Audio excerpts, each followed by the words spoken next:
Welcome back guys. ये UPHSC mathematics का assistant professor का एग्ज़ाम होता है, उसमें आया हुआ एक क्वेश्चन है जिसमें दिया है आपको ए और B are two orthogonal unit vectors, then what is the distance between A and B.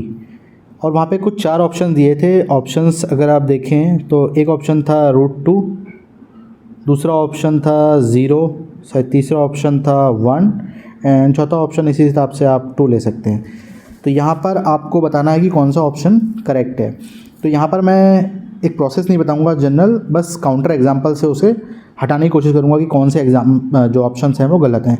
तो यहाँ पर ए और बी ऑर्थोगोनल दे रखे हैं। ऑर्थोगोनल का मतलब होता है जिनका डॉट प्रोडक्ट 0 हो और वो यूनिट वेक्टर भी हो। तो हमने ए को 1,0 ले लिया और बी को ले लिया 0,1। अब जल्दी से ए डॉट बी अगर निकाल के देखेंगे तो ये 1 × 0 0, 0 × 1 0, तो ये ऑर्थोगोनल है।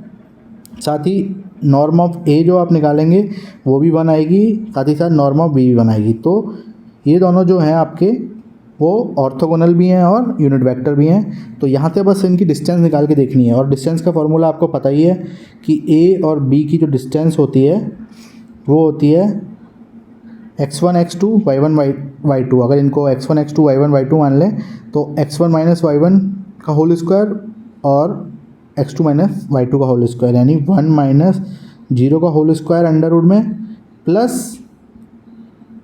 0 - 1 का होल स्क्वायर। सो ये आ जाएगा आपका √2। और क्लियरली अगर इन दो लिए गए वेक्टर्स जो कि एग्जांपल के तौर पे लिए हैं उससे आपका क्या क्या काउंटर हो जाएगा, ऑप्शन नंबर 2 काउंटर हो गया, ऑप्शन नंबर सी काउंटर हो गया, ऑप्शन नंबर डी काउंटर हो गया। और इसी तरह से और अगर कोई एग्जाम क्या बोलते आपके ऑप्शन दिए थे वो भी काउंटर हो जाएंगे। तो बचेगा ऑप्शन कौन सा, सिर्फ √2 वाला। हो सकता है कि आप ये बोल सकते हैं कि इन 2 वेक्टर की जगह कोई और 2 वेक्टर लें तो उससे आपका √2 आंसर ना आए, लेकिन हमने क्या देखा, हमने ए और बी इस तरह से लिए जो कि कंडीशन को सेटिस्फाई करते हैं और हमारे 3 ऑप्शन एलिमिनेट हो गए और यहाँ पर हमें एक ही ऑप्शन को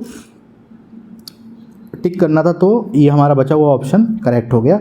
अब आपको अगर इसका जनरल प्रूफ चाहिए तो आप मुझे कमेंट बॉक्स में कमेंट कीजिए, मैं एक और वीडियो सेपरेट इस पर बनाऊँगा जिसमें हम जनरल में प्रूफ करेंगे कि अगर आपके पास कोई भी 2 वेक्टर्स ए और बी हैं जो कि ऑर्थोगोनल हैं और यूनिट वेक्टर हैं तो हमेशा उनके बीच की डिस्टेंस जो है √2 ही होती है।